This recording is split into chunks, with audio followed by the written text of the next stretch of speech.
Hello, and welcome to Cowgirl Bookworms. I'm your host, Brandy Bradley. So, what is new at Books and Boots? So, Books and Boots is what I call my website and my blog and all the things that I am getting into.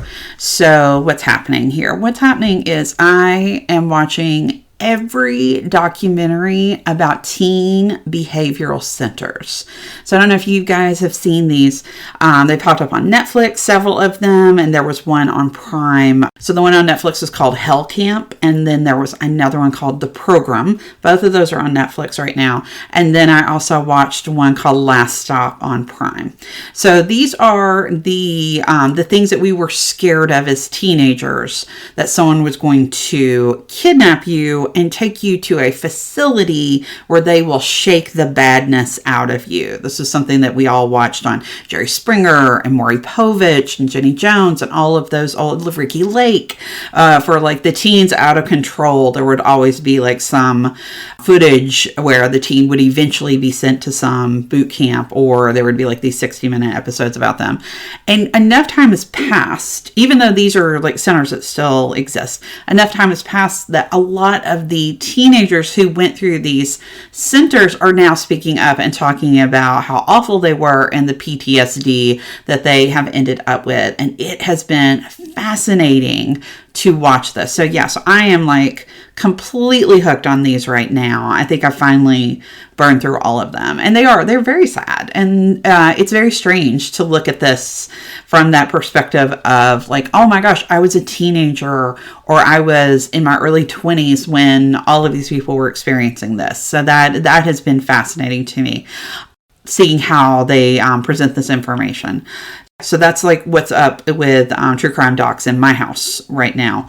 I also just wrote a thing on brandybradley.com about all the documentaries that I've been watching lately that kind of like trigger ideas for some of my fictional work and some of my stories. So that is available on the website. Definitely go check that out. Other things, I do have a short story that's available in the store on brandybradley.com called Local Monsters. And I am also in the process of writing a new true crime story, or not true crime, but just a new mystery crime story that I just submitted to my writers group for feedback. And it was all very positive. I'm very excited about what they had to say, wanting to make those adjustments and hopefully make that available soon for other people to read. Because this is what writers do. We write things and we share them with our people and we get feedback and we try to make them better. You know, we're constantly seeking that advice. That's something new that I am working on. I also have my murder mystery manuscript that is back from my production editor. I am also going through and making all of the changes on that document, or I am avoiding making the changes. It's a hard process, but also it's very rewarding because the whole concept is I trust this person. That's why I hired them. And, you know, they are only telling me things to make the story better. And even though it is difficult, I do have a tendency to have the avoiding syndrome whenever I get something back from them. So I will leave it unread in my mailbox for a couple of days. Eventually they emailed me and said, look, did you get my feedback? And I had to apologize and make sure that they were getting what they needed. So, but what's great is that they help me see the things that I cannot. I've got one more person reading it. As soon as I get that feedback back and process it, then I'll be making those changes on that project, which I'm excited about. And it's still on schedule. So it will come out on November 1st. Very excited murder mystery story called Pretty Girls Get Away with Murder that will be available on November 1st. So what's the story this week? If you recall, last week I was talking about needing to embrace the process, or figuring out what that meant for someone to say that they have let go of outcomes and fallen in love with the process, because I didn't know what that meant. So I wanted to share with you guys what I ended up doing to kind of help that and back that idea up. Because often you'll come to a realization, you'll have an epiphany, and then it just sits there and you don't do anything with it. So this is kind of what I did. So I was talking about how I was kind of burned out. There was a time when I had lost all my joy. And to be honest, I am going to blame COVID, which is kind of easy, right? Because blaming COVID is a cop-out. Because, it's a very easy thing to say, okay, it was all COVID's fault. But I'm going to use it anyway, even though I know that. So back around that time, I was finishing graduate school. And when I was on that tail end of grad school, when I was finishing that manuscript, I was waking up every morning after dropping off my kids at school, and I would go someplace to work. I would go to Panera or coffee shops. I would work my neighborhood for places that would have coffee and Wi-Fi. And I would spend the whole day writing. I would eat both breakfast and lunch at Panera. I would commandeer the best booth in the place. I would hold it for 12 hours. I would do everything that I needed to do that day. I would do all my writing there. I would do my editing there. And I would online teach 2 different classes while I was there. I was very comfortable taking calls from students, like video calls and Zoom calls with students before everybody else got on Zoom. I had no problem doing it right in the middle of that Panera because I had the best table.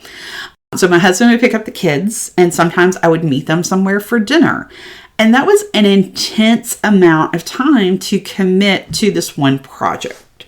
Every once in a while I would squeeze in a gym session or a yoga class, or sometimes I would run off somewhere and get a haircut, or I would take a break and wander around Barnes & Noble or Half Price Books or Target while I would talk to a friend on the phone. But mostly all I was doing was writing, editing, online teaching, and I was trying to maintain a blog. I was trying to maintain my first blog that I started in grad school. So I was also constantly churning out new content every week on that website.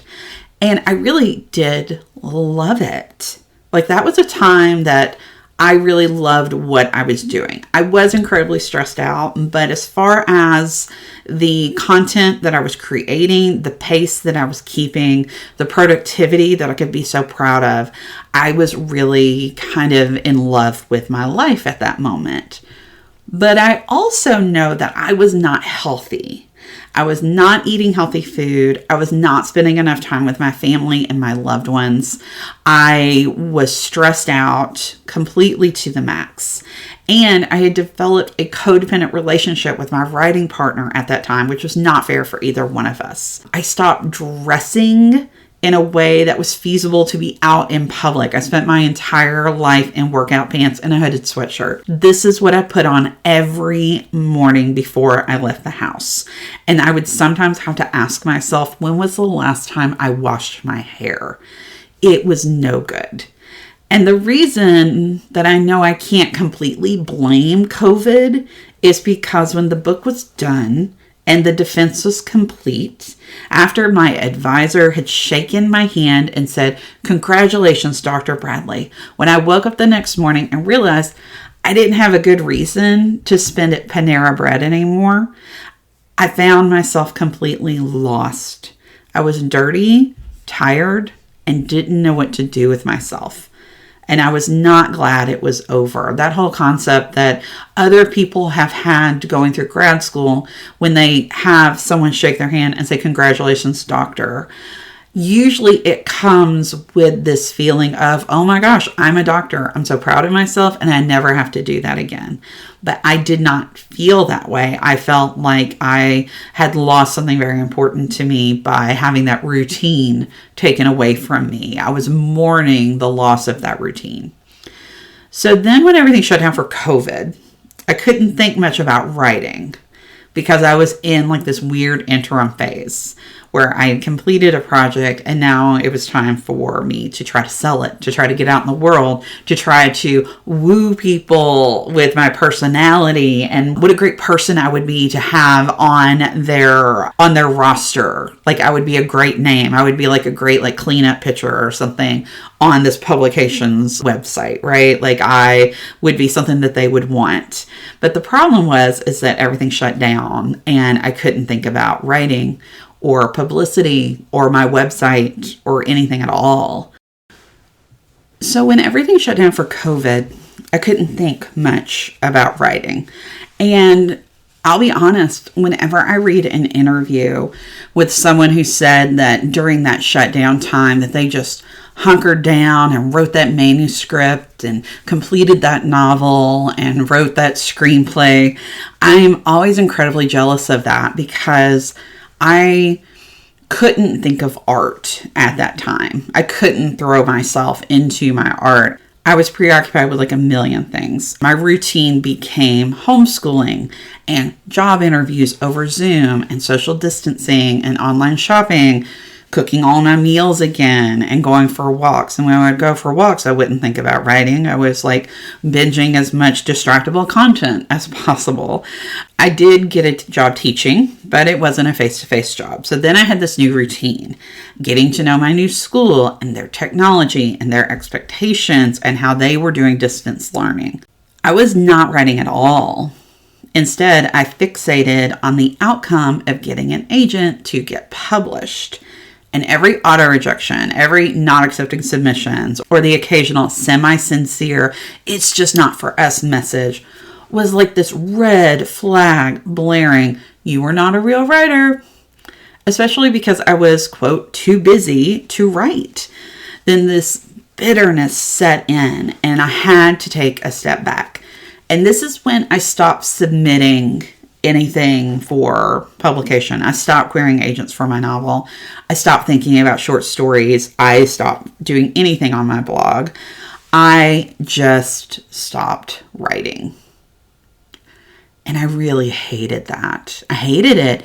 My therapist and I have had many conversations about how when I am not writing, I become incredibly restless. And I started to have this feeling like I might run out of my house, like my hair was on fire, like my thoughts were starting to race. And I took all of that obsessive energy, which is great for when I was writing a novel, but instead I was applying it toward other things. I was fixating on the wrong stuff, and it wasn't good. I missed writing because I like telling stories. And like I said before, I like the sensation of writing. It's incredibly calming for me. But I knew I needed to fall back in love with it. I needed to fall back in love with my process. And for me, that meant that I needed a strategy. It's one thing to say you're falling in love with the process and another to actually do it. Action kills anxiety. So instead of thinking about it and talking myself out of it, I needed to create a new action. And also, whenever I know that I need to do something, the best way for me to get into it or get around it is to create something fun. I often turn things into games and into challenges and into incentives and something that makes it more of a fun thing instead of just that adult, I guess I've just got to do it and suck it up kind of thing, right? So I did the only thing I could think of, and that's I threw a party. I didn't actually invite anyone to this party. It was a party for one. It was a party for me. If you are creative, it's very possible you are familiar with the author Julia Cameron. She wrote The Artist Way, and it is, and I have written about this on my website, it is my #1 book recommendation for anyone interested in living a creative life. And one of Cameron's recommendations is to take yourself on an artist date. She also recommends this thing called morning pages. But if you're familiar with the book, I actually think the artist date is just as helpful. I think a lot of times people blow this one off. So an artist date is where you create a time and a space and a mindful attitude that you are going to go and do something creative. just on your own. I mean, you can invite somebody, but mostly it's just on your own. So like going to a museum, going to the movies. But my go-to artist date has always been to slip away from everyone and go to the library or my nearest bookstore, because I need to go and be where the books live. I will walk down the aisle of every fiction book and I will touch the spines. I might hang out around poetry or personal development or cookbooks, but primarily I wanted to see the fiction books. I wanted to touch them. I wanted to tap them with my index finger. I wanted to hold them in my hand. That is an intent. That was my artist date. But what I needed was something more intense. And I also needed it inside of my home. Even though we weren't locked down anymore, there was still social distancing. And I also just didn't feel comfortable being out in the world, like around people. I just wanted to be at home. So I am very fortunate. When we moved, I commandeered a room just for me to write.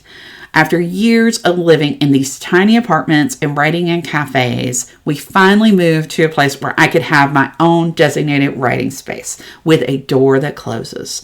The realtor kept referring to it as the office or the extra room, and I corrected her every time, and she was very kind to me every time I did it, because I kept telling her, I said, no, it's a studio.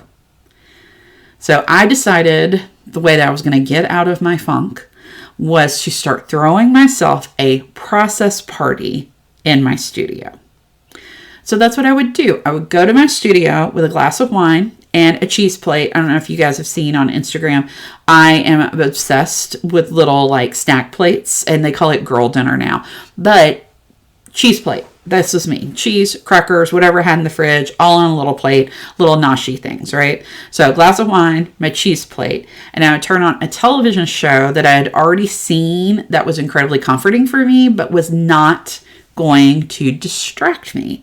So this list is Friends, Sex and the City, Parks and Recreation, Grey's Anatomy, Property Brothers, and now I'm going to put Pretty Little Liars on that list. But that show has a lot of things that I enjoy about it. I would put on the show in the background and I would type.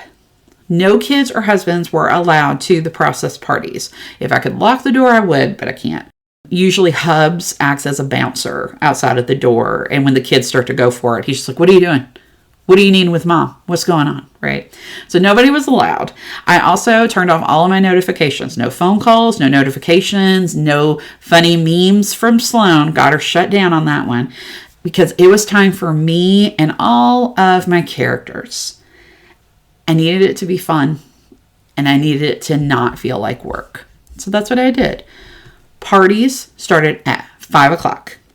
And at first, they were only on Friday nights. And then they started on Saturdays. And then I started throwing Sundays into the mix. And after a while, I was hosting parties nearly every night of the week.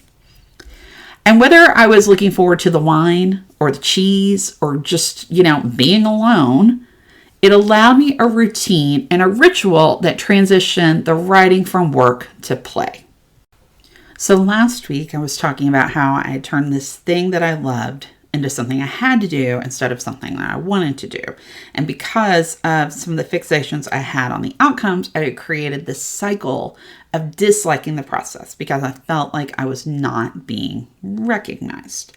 But with the process parties, I was excited because I had made the time, I'd made the space, and I had made the snacks to fuel my writing sessions. And I will also include, I did another thing at that time in order to shake up my space. I got rid of the journal that I was keeping at the time. I mean, not literally because it is on my bookshelf right now, but I realized that my journaling process was not helping me. I had this large bright red journal with all these tabs and stickers and accoutrements all hanging off of it because I do love paper and things I can touch, and I like art journaling. But every time I would open it, it was like it was screaming at me that this was no longer who I was anymore. So instead, I purchased a very slim, soft cover, lined Moleskine notebook in the most basic black color. I put no stickers on it, there was no art journaling, and there was no writing about my feelings. Because at the time, writing about my feelings was leading me to obsess about my feelings. And I wasn't snapping out of my funk. It was only dragging me deeper into it. So the only information I noted in that journal was relevant to some type of creative writing. And eventually, I did transition back into the large, fat journal of feelings as well as accoutrements and art journaling and tabs and things, because those things do make me happy. And writing about how I'm feeling is a way for me to get through it. But when I was in that little cycle, it was not helping. But now I'm back to it, and I highly recommend it. And I still host parties. I still host a one-person invited event in my studio, but now they're for whatever I want to do. I hold them every Friday night, and I call them Mom's Night Off. One night a week, I am not responsible for the needs of other people. They are in the perfectly capable hands of hubs, and I get several uninterrupted hours to write or not write, to wear face masks, to journal, or what I've been doing lately is spending time developing my business plans while binge watching some new TV show, because I also want my business to be fun. So I hope that Mom's Night Off catches on. I hope process parties catch on, because I think that if you are someone who loves to write, then you have to make a priority for it, because when you get to the other side, after you have spent that time writing, it's never wasted. It's never once been an experience where I said, wow, I spent that whole time writing when I could have been doing laundry. No, I never feel that way, because I was just reminded recently, you don't win buckles for clean houses. So I'm holding on to that mantra right now. So thank you for listening. If you have enjoyed this, remember there is new content on brandybradley.com each week. Also, don't forget, each month I deliver new exclusive content every month in the Books and Boots newsletter that is available at brandybradley.com/newsletter. Read books, wear boots. XOXO B.